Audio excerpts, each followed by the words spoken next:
Hey Queens, so I wanted to come with another message today titled, What to Do When You Don't Feel Like Growing Your Business. So this to do is so important because I'm going to be transparent with you.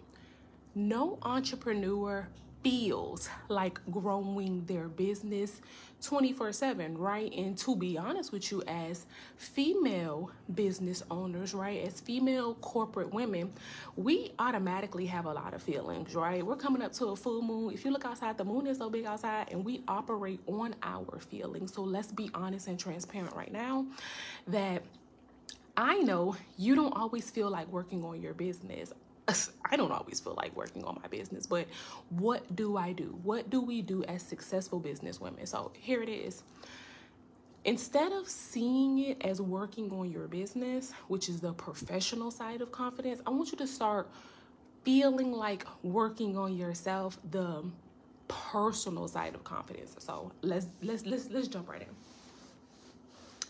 There's a two-way avenue when it comes down to confidence, right? It's your personal confidence and it's your professional confidence. And oftentimes we're imbalanced on one or the other, and it's the inevitable, right? Because again, we're just ruled by emotions altogether, but that's why it's important to have emotional control. So let's talk about how you're going to be working on yourself when you don't feel like working on the business.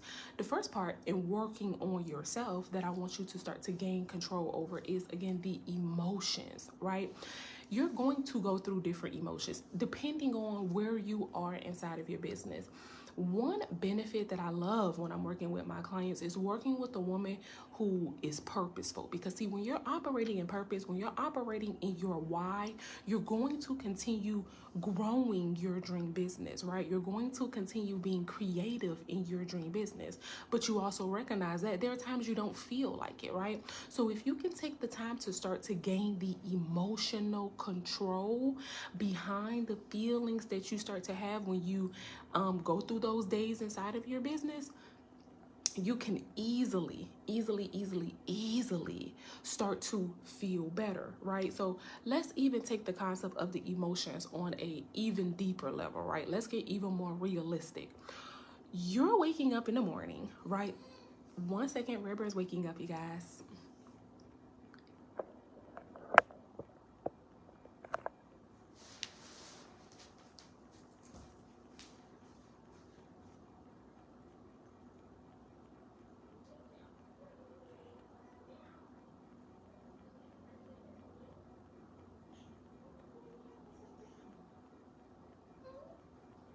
What's going on?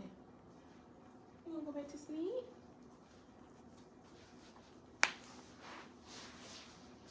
Mommy was just talking on live. You can go back to sleep if you want to. Alrighty. And so one thing you will realize as you start to gain emotional control over yourself is the emotions that you're facing 9 times out of mommy's live. Mommy's live. Yeah, easy man. Hey, one thing that you'll notice when you start to gain emotional control over yourself is that majority of the time the emotions that you're facing, the people who you're meant to work with, they're facing those same emotions, right? So like you wake up on an everyday basis and maybe you have the thought to become more holistic, right? And create these retreats, create these experiences where people can connect with you and grow with you and heal with you, right? And on a daily basis, you wake up and you experience emotions that may make you feel like you aren't healing, or that your healing journey may be slightly like tumultuous, right? You may have these same exact feelings, but how you gather those emotions, right? How you learn to sit with those emotions, how you put yourself inside of a space where you say, hey, I see these emotions, I feel these emotions, and I don't have to let these emotions overwhelm me. How do you get to that spot, right? You have to figure that part out for yourself. But what I do want to say again is you can easily, hey queen, look at Shay, look at the baby, say hey rare. We're talking about what to do when you don't feel like growing your business. And the answer to that is you don't have to always feel like growing your business, but you have to always feel like growing yourself, developing yourself, right? What's next? What's new? How can you continue to take your life experiences and put that into an opportunity for women to get the help that they need with you? Shay, I remember we were talking about the YouTube channel for Layla and you just being inside of a space where you help women. What's going on with that? Are you still having that concept as something that, okay, as something that you want to do? Have you been pursuing that avenue even more, or have you been focusing on growing yourself professionally, right? And if you have been focusing on growing yourself professionally, what new skills and talents and competencies, right? You remember the competency model. What new competencies have you grown while you have been at work? So that way, if you are inside of a space to create and grow your dream business, what skills and talents can you bring over there, right? Again, when we think about the feelings that it takes to grow a business, it can be overwhelming. It can feel like a lot. It is a lot to grow a business, but we're playing the long-term game, right? I was reading in my book the other day, the book is called The Principles of Success. And in the book, it was talking about how statistically investors are more willing to invest in businesses where people are over the age of 55 because they have more resilience and tenacity to failure. And that's a big part of the reason why we don't grow our dream businesses, is because we're scared to fail, right? But if you knew that at 55, it could be a benefit to you to have failed over and over and over and over, but then to inevitably get success, right? Because when what you're doing is operating in God's energy and God's purpose, it's going to be the inevitable. It's going to be successful, right? But you know that God gonna have to put you through some trials and tribulations, right? But we fear the trials and tribulations. We fear the unknown. We fear what people will think about us. We fear like just putting ourselves out there, and it don't latch on to people as soon as we want it to. So we don't. Sometimes we get scared, Rare Bear, to create and grow our dream business, right? But this message today is to empower you to retake action, right? To retake action. And it's getting so excited because for Halloween, I'm going to offer a special on a mini program that I'm offering called Affliction to Asset. And in 4 weeks, 4 quick weeks, I'm going to teach the queens how it is that they can get clarity on their stories, right?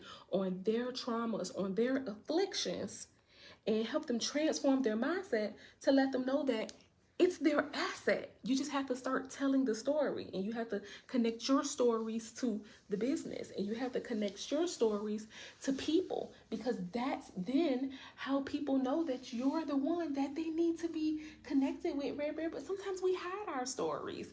I remember 2015 when I started working at CarMax. The week before I started working at CarMax, my car was repossessed. I always tell this story, right?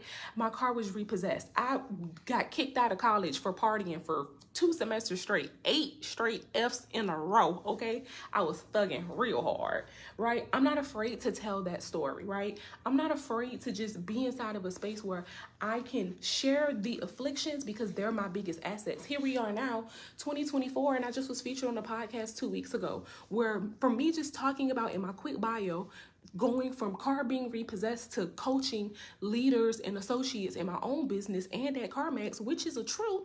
The lady told me the other day, she's like, everyone needs to hear your story. I'm so honored to feature you on my podcast. Like, that's so amazing. It's because I share my story, and many women need to learn how to share their stories in 2024, so that way in 2025 it's the inevitable that you're going to grow so much more. Many of us are praying to God and saying, God, what's my next? What am I meant to do? Show me what it's supposed to do. He like, I already put you through it, but you don't want to talk about that. You want to leave that in the past because you scared of what this person gonna think or that person gonna think, and you don't want this person to know where you at, and you don't want this person to know about you. God said you're protected. You're protected, right? But you got to use the story. That's the reason why he gave you the story and brought you through it, right? So Affliction to Asset is going to be so amazing. Flash sale for Halloween. More details coming soon. We just had to get excited. Ooh, it's so good. Affliction to Asset. So again, to sum up this, to sum up this video so that Rare Bear can get him some milk because he just woke up from his nap. What you should do when you don't feel like growing your business, start feeling like working on yourself. Start feeling like getting clarity on the situations that you've been through already and writing them down, even if it's just 3 stories, 4 stories. Okay, and even if they're traumatic, write them out. Write down the feelings, write down the emotions behind that, right? And then when you can get clarity on that and bring that to the surface, God states, be ye transformed by the renewing of your mind. Coming to affliction to asset is your opportunity to be ye transformed by the renewing of your mind, because I'm going to renew your mind and I'm going to help you learn how to take those stories and use them as assets. So that way, when you walk moving forward, people know you're walking in your purpose. When you talk moving forward, people know you're talking in your purpose. When you hear moving forward, you only hear things that are in alignment with your purpose. When you feel moving forward, you start to feel like you're inside your purpose, which working on this will inevitably shift you into feeling like working on your business. If this was good, share this message. If this was good, put it on your story. Share it with a girlfriend who you think needs to hear this, even if you think she needs to be an affliction to asset. Again, I'll be dropping that on Halloween, so that way we will start in November, gain major clarity all through November, so that way in December you'll really have some action steps to start to take. So until next time, Rare and I will see you later. We love you, queens. Rare, say see you later, Hazel.